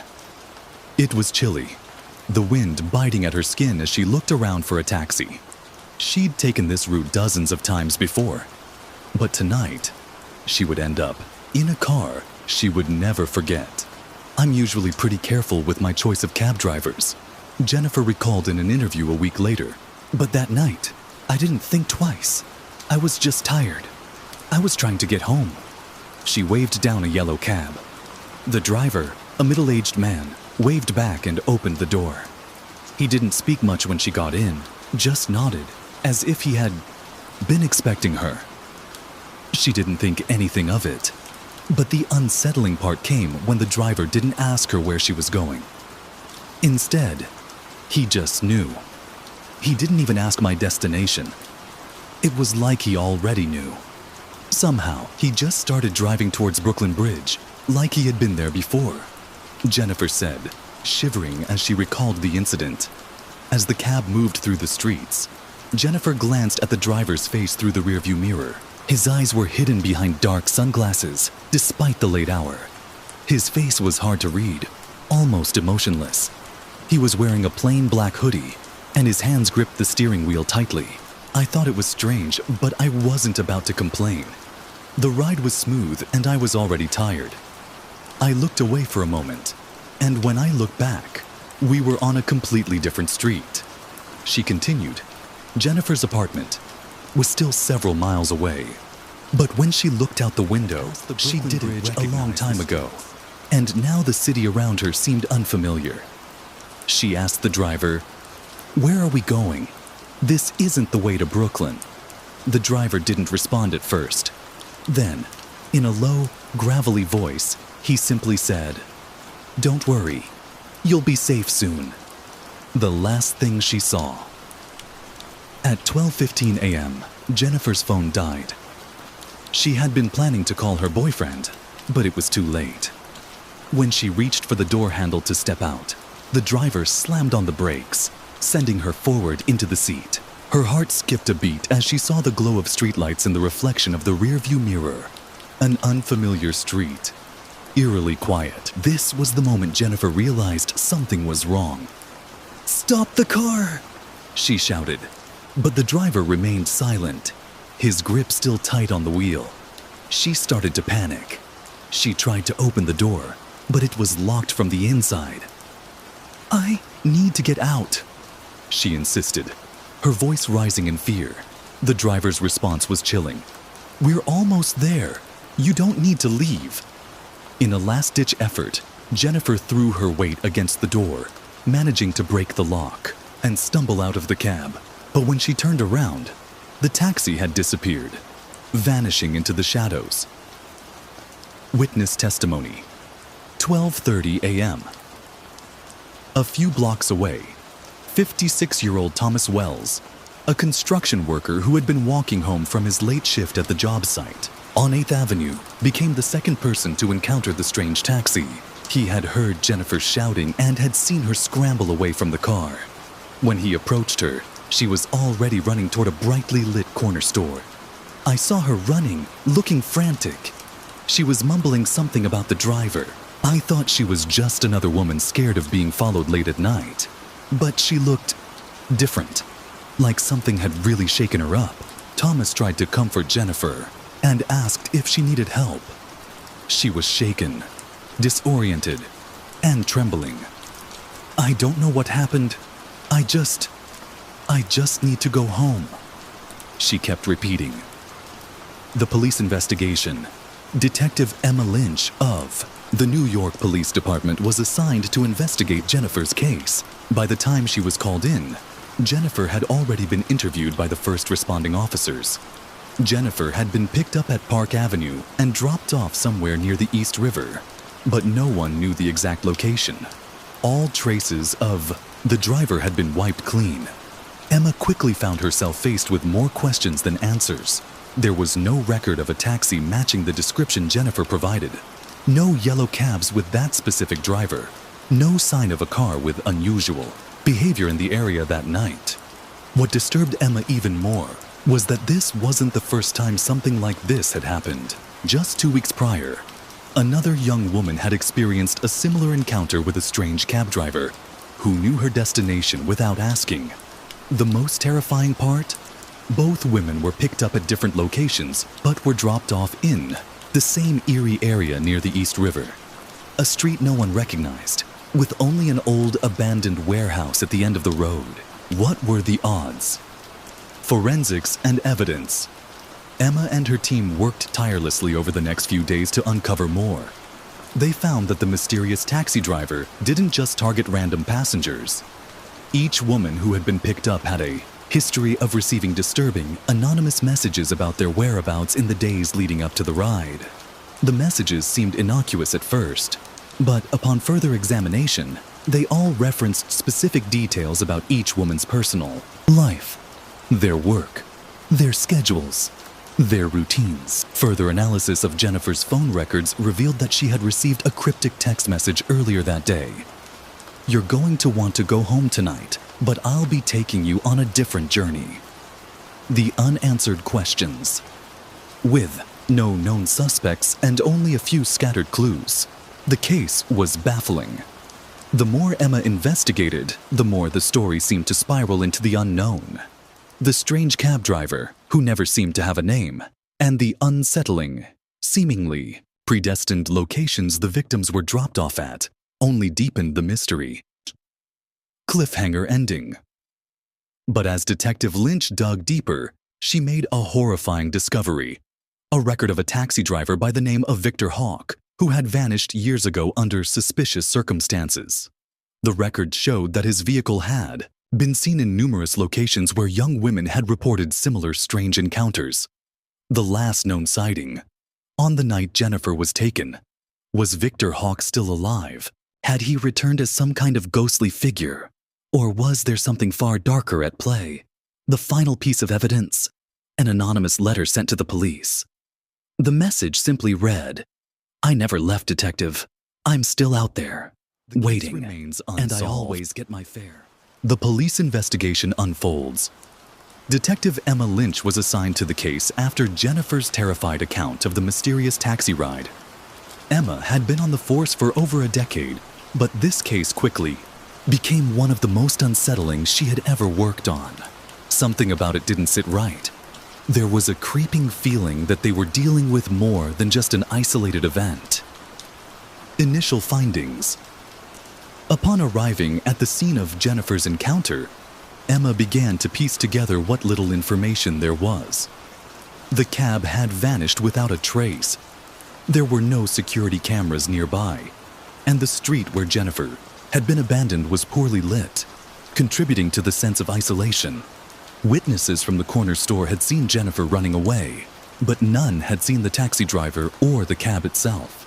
Forensics teams were called in to search for any physical evidence that could lead to identifying the driver. The abandoned warehouse that Jennifer had been near provided another lead.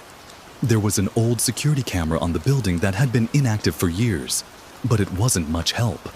Emma's first step was to focus on the vehicle itself. The taxi fleet operating in the city was registered with the New York City Taxi and Limousine Commission, TLC, so she immediately contacted them.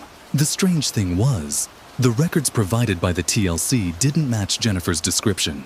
The car, according to her, should have been one of the city's standard yellow cabs, but there were no vehicles with a matching plate or color registered in the area that night.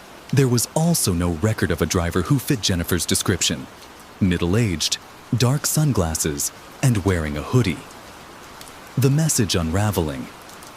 In a meeting with the other officers working the case, Emma reviewed Jennifer's phone records. What she found shocked her. Jennifer had received a mysterious text message earlier in the day from an unknown number, containing only a single cryptic line. "You're going to want to go home tonight, but I'll be taking you on a different journey." The police dug deeper into Jennifer's phone, retrieving the text and analyzing the timestamp. It had been sent at 2:30 p.m., hours before Jennifer would even board the cab. At that time, Jennifer had been at her office, working with a colleague on a financial presentation. She hadn't mentioned anything unusual to anyone. The text had no sender information, no name, and no clues. This was where the case began to take a more sinister turn. How could the taxi driver, or whoever had sent this message, have known her plans for the night? They were now looking at a possible stalker, someone who had been keeping track of her every move, someone with knowledge of her routines, someone who could have been watching her every step. Victimology and patterns. As Emma continued to look into Jennifer's background, she discovered something troubling. A similar incident had occurred just 2 weeks earlier involving another woman, Emily Richards, a 31-year-old architect. Emily had also received an anonymous message prior to her ride, telling her that she would soon take a different route home.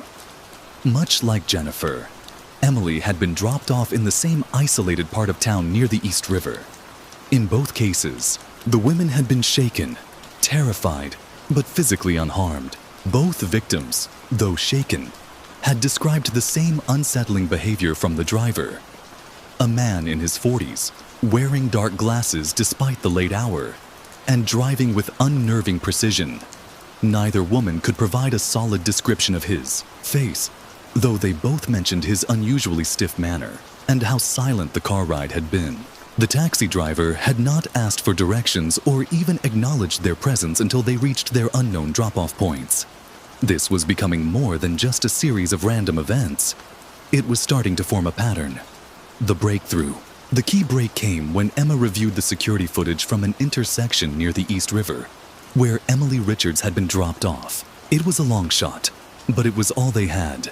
The footage wasn't clear enough to get a precise look at the taxi or the driver, but the timing was impeccable. It showed the taxi arriving at precisely the same time Emily's phone had pinged its final GPS location. What caught Emma's attention, though, was something she hadn't expected. A man on the sidewalk, pacing back and forth, as if he were waiting for something. The man was wearing a long coat and appeared to be glancing down the street as the taxi pulled into the area. Emma had a strong hunch that he might be involved. The problem was, he seemed to have vanished after the cab stopped. A search of nearby CCTV cameras revealed a pattern of him appearing near the drop-off points of both victims. He always seemed to be lurking in the background, out of sight of the cameras. But his presence was too much of a coincidence. Emma's team was now working to identify this man. They pulled up old records of similar incidents in the area and came across an old cold case. In 2009, a taxi driver named Victor Hawk had been linked to the disappearances of 2 young women in a nearby neighborhood. Hawk was never charged, and his case was closed. But Emma noticed the similarities immediately. He had been accused of taking young women on late-night rides and leaving them in strange, remote areas of the city. However, no solid evidence had ever been found against him. Further investigation revealed that Victor Hawk had vanished in 2011. His last known whereabouts were unknown. But now, it seemed that his name had resurfaced. Emma couldn't ignore the possibility that the strange man from the security footage was somehow connected to Hawk. The more she dug into his past, the darker the story became. Hawk had a history of disturbing behavior. He was known for being obsessive and secretive, and there were whispers of him having a strange obsession with a particular part of the city, near the East River. This area had also been where all the victims were dropped off. But why now? Why, after all these years? Was Victor Hawk truly back? Or was someone else taking his place, inspired by the notorious driver's pattern? The turning point. Emma knew they were close to something big. She had already requested further analysis on the physical evidence collected from Jennifer's phone, hoping for a breakthrough in tracking the origin of the mysterious texts. As she returned to the office late that evening, she received a call from her partner, Officer Mark Carter. The phone records of both Jennifer and Emily had been matched with a long-forgotten number, a burner phone registered to an address in Queens, New York. The address had been linked to a man named Thomas Webb, a known associate of Victor Hawk's. He had been implicated in several previous investigations involving missing persons. Though he had managed to stay under the radar, they now had a lead. But the question remained, was Thomas Webb connected to Victor Hawk, or was he an entirely different entity altogether? As Emma prepared to dig into Webb's past, the case took yet another unsettling turn. The phone records from Emily and Jennifer had been erased just days after their encounters with the mysterious driver. The stage was set for a final confrontation. Emma sat at her desk, scanning over the new information about Thomas Webb, feeling the weight of the case pressing on her. The burner phone linked to him had been traced back to a small apartment in Queens, just as the records indicated. It was past midnight now, and Emma knew they couldn't waste any more time. She called in her partner, Mark Carter, and the rest of the team to prepare for a raid, but there was a nagging feeling in the back of her mind, a feeling that something wasn't right. The confrontation. By the time they arrived at the Queen's apartment, the building was quiet, too quiet. The team moved in swiftly, entering the apartment building through the back. As they reached Webb's door, Emma could feel her heartbeat quicken. This was it. They had finally cornered the person who was behind the mysterious taxi rides. But as she reached for the door handle, something strange happened. Her phone buzzed. A new message. "It's not Webb. You'll never find me. I'm already gone." Her blood ran cold. Before Emma could even react, Mark knocked on the door, and within seconds, it swung open. The apartment inside was empty, completely vacant. No sign of Webb, no sign of anyone. The shocking revelation. They began searching the apartment, tearing through every room. But there was nothing there. Not a single piece of evidence. No personal belongings. No traces of Thomas Webb. Only a single photograph was found on the floor, half hidden under a table. Emma picked it up, her hands trembling slightly as she stared at it. It was a photo of a much younger man, Victor Hawk, the taxi driver from years ago. But he wasn't alone. He was standing next to another man who looked shockingly familiar. It was Thomas Webb. As Emma looked closer, she realized something that made her stomach churn. The man standing next to Hawk was much younger, but it was unmistakable. The same cold, lifeless eyes. And then, in the corner of the photograph, there was a message scrawled in faded ink. "He's the one who taught me the game." The pieces started to fall into place. The investigation had been pointing to this conclusion all along. Webb was not just an accomplice. He had been trained by Hawk, but there was something even darker lurking behind it all. The final twist. Just as Emma's mind was racing to connect the dots, a sudden realization hit her like a wave. What if Webb was a different person this whole time, slipping into the shadows of the city, continuing the same twisted work as his mentor, Victor Hawk? The new taxi rides, the texts, the same methodical precision. Everything pointed to a single conclusion. She called the precinct and ordered them to pull up every known photograph of Thomas Webb. both past and present. They were missing something vital. As the officer sent over the new records, Emma's heart stopped. A mugshot of Webb from just a few weeks ago had been sent. His face was unrecognizable, his features altered, his hair different, his facial hair grown out. But it was undeniable. The man they were hunting for had never really left the scene. The truth was even more chilling than they could have imagined. Webb had been posing as the taxi driver all along. The chilling conclusion: weeks passed, and the case seemed to fall into a cold, unsettling silence. No more strange messages. No more mysterious taxi rides. The media stopped covering it. The public slowly forgot. But Emma couldn't shake the feeling that something was still lurking.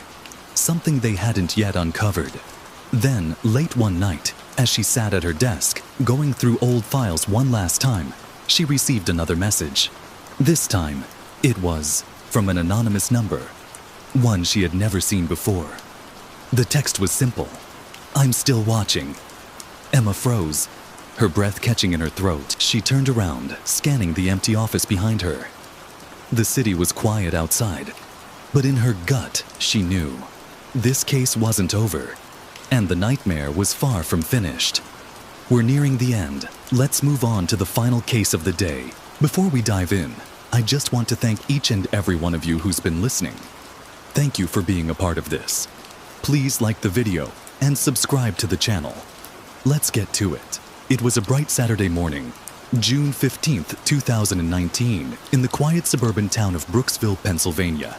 The sun was shining, and the streets were bustling with weekend shoppers, many of whom had one thing on their mind: yard sales. It was a common occurrence in Brooksville, where residents would clear out old belongings and make a little extra cash. But this yard sale would be unlike any other. "I still can't believe it happened in my neighborhood," said Carol Stevens, a neighbor who lived just 2 houses down from the one where the yard sale took place. She was one of the first to see the items being set out for sale. At first, it all seemed normal: old furniture, some antiques, kids' toys, nothing out of the ordinary. But then, I noticed the boxes. They were strange. Carol wasn't the only one who noticed the unusual items at the yard sale. Other neighbors mentioned seeing old photographs, some in tattered frames, old jewelry, and a vintage typewriter, all oddly placed at the center of the front yard of 2342 Ridgeway Avenue. I saw a man there in his mid-50s, disheveled, wearing a dirty denim jacket, said Alan Fisher, another neighbor who had been walking his dog nearby. He was standing by the tables, sorting through things like he was looking for something specific. But he was acting strange, kept glancing around like he didn't want anyone to see him. Later that afternoon, around 2:30 p.m., a local woman named Lisa Johnson in her early 30s arrived at the sale. Lisa had recently moved to the area and was hoping to find some home decor on the cheap. "I was just looking for a coffee table and I saw a beautiful antique one with intricate carvings on it. It caught my eye, but something was off about it," Lisa recalled during her interview with the police.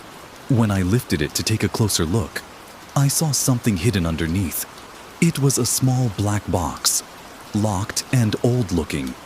I didn't think much of it at first, but then I asked the man if he had the key and he got really nervous. His eyes darted around, and he just mumbled something about it being part of a set, and that it wasn't for sale." The man, later identified as Thomas Grayson, quickly ushered Lisa away from the table, acting more and more agitated.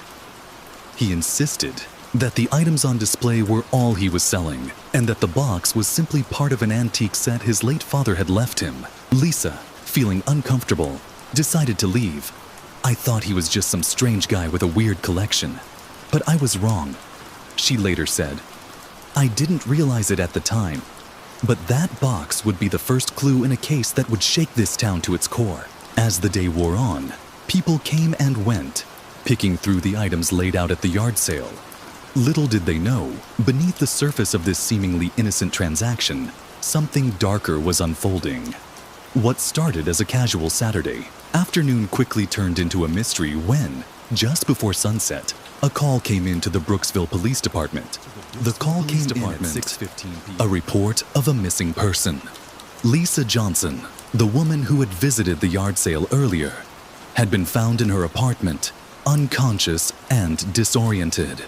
Neighbors reported that her apartment door was wide open and there were signs of a struggle inside.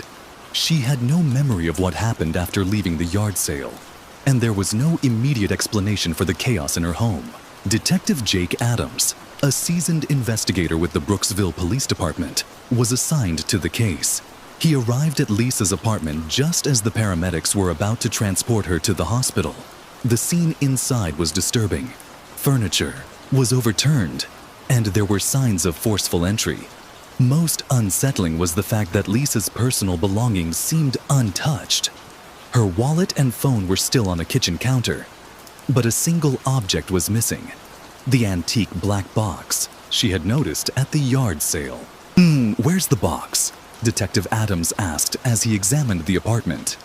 Lisa, still groggy from what seemed like a sedative, tried to recall her steps, but it was clear she had no memory of the incident. I don't know," she muttered. "I remember seeing the box, but after that, everything's blurry." Detective Adams reviewed the security footage from the building's front entrance, which showed Lisa leaving her apartment at 2:45 p.m. Just an hour after visiting the yard sale, there was no sign of struggle on the video. However, just as she reached the street corner, a black car, unmarked, pulled up. A man, presumably Grayson, was seen approaching her and speaking to her for a moment before they both walked out of view. That was the last time she was seen before being found unconscious hours later. The detective knew he needed to act quickly. He ordered a search of the area around the yard sale, starting with the property on Ridgeway Avenue. At 8:30 p.m., Adams and his team arrived at 2342 Ridgeway Avenue. The yard sale was long over, and Grayson's house appeared abandoned. There was no sign of him. However, the investigation team found something chilling. In the backyard, behind an overgrown hedge, they discovered a hidden storage shed. Inside, there were more antique items, similar to what had been set out for the yard sale, but with a sinister twist. Several of the items had been modified, altered in a way that suggested they were meant to conceal something. The same black box from the yard sale was found here, hidden among old books. "What the hell is going on?" Adams muttered under his breath as he examined the box. It was locked tightly, with a rusted keyhole, but there was no key to be found. The officer on scene called for backup and started combing through the shed for more clues. The investigation took a darker turn when the police discovered old photographs hidden inside the books. The pictures depicted various people, some familiar, some not. But one thing was certain: every individual in the photographs had disappeared under mysterious circumstances. There were children, adults, elderly folks, each with a story of sudden disappearance or death, most of which had been reported years prior. Among the photographs, there was one photo that stood out: a young woman, barely in her 20s, smiling in front of a house.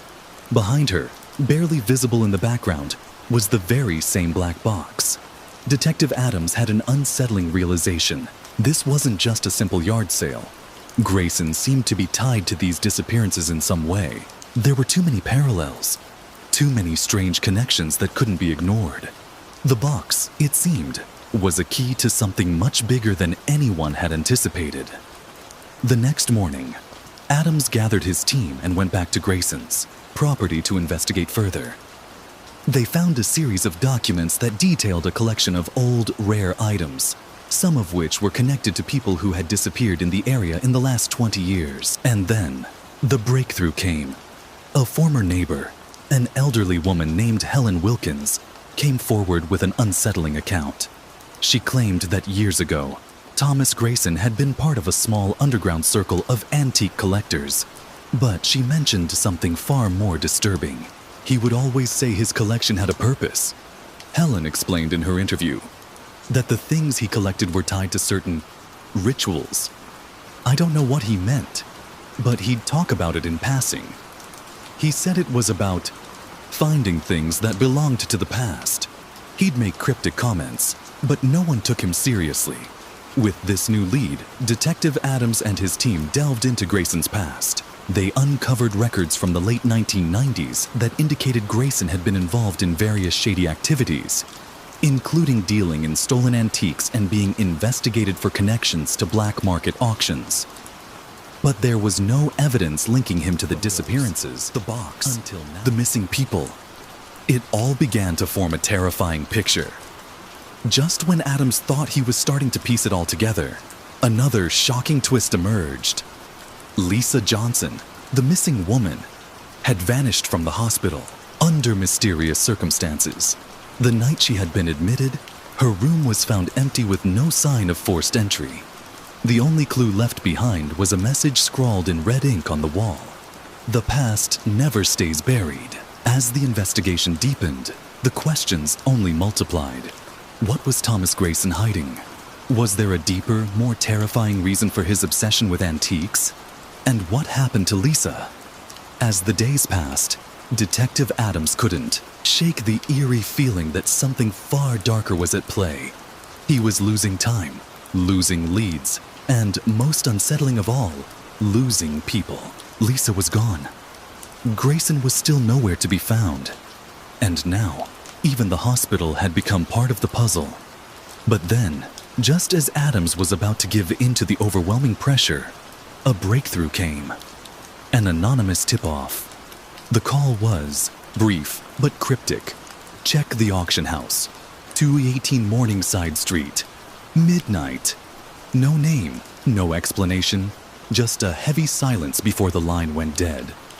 With no time to waste, Adams immediately rounded up a small team and headed to Morningside Street. The place was a dilapidated old building, barely visible in the moonlight. As they approached, the air felt thick, almost suffocating. The door to the auction house creaked open, revealing an ominous, shadow-filled interior. What they found inside made Adams's blood run cold. The entire place was filled with objects, every single one familiar. The same antiques from Grayson's collection. But the collection was more than that. It was a grotesque museum, each item seemingly linked to a missing person, each carefully cataloged in strange, detailed records. But the most chilling discovery was in the back room. It was a small, dimly lit area, almost like a private space. In the center was a table, and on it, the black box, now opened. Inside, there was a collection of disturbing objects, photographs, broken trinkets, and a strange, old key that seemed to have no purpose. But what caught Adams's attention were the names, written in neat handwriting on the underside of the box's lid. The names matched those of every missing person connected to the antiques. Each person's name carefully etched in the box, as if marking them for something sinister. But there was one name that stood out: Lisa Johnson. Suddenly, the lights flickered and the door slammed shut, plunging the room into darkness. Footsteps echoed from somewhere deep within the building. A shadow moved across the room, too fast to be human. Detective Adams's pulse raced as he grabbed his flashlight. But before he could move, a voice echoed from the dark. "You're too late." It was Grayson's voice, low, chilling, and filled with a sense of finality. Adams turned to see the figure of Thomas Grayson standing at the far end of the room, his eyes glowing in the dim light. Grayson stepped into the beam of the flashlight, his face now twisted with madness. "You've been looking in all the wrong places," he said with a twisted smile. The box, the collection, they were never about the antiques. They were about the souls. Adam's heart raced as Grayson continued. "Each item I collect, each piece I take a part of them with me, a little piece of their spirit. And when I'm done, they belong to me." The detective tried to steady his breath, the pieces clicking together in his mind. But before he could speak, Grayson moved closer, faster than Adams could react. The last thing Adams saw was Grayson's face, inches from his own. "It's all part of the collection, Detective. All of it." And then, the world went black. Hours later, the police found the auction house empty, save for the objects on the shelves and the dark shadows that seemed to linger in the corners. Detective Adams was never found. But Lisa Johnson, she was never seen again either. The case was closed, filed away as another cold mystery. But in the dark corners of the city, whispers persisted. Whispers about the strange cursed antiques, about Grayson, and about a detective who was just another name on an unfinished list. And somewhere, deep in the silence, the box remained, waiting. Well, folks, those were today's disturbing stories. I hope they've stirred your emotions and made you reflect on the dark mysteries that surround us. If you enjoyed the video, don't forget to leave a like, subscribe to the channel, and hit the bell so you don't miss the next chilling tales. And of course, if you have the courage, we'll see you in the next video, here on Echoes of Fear. Stay alert, and sweet dreams. If you can sleep.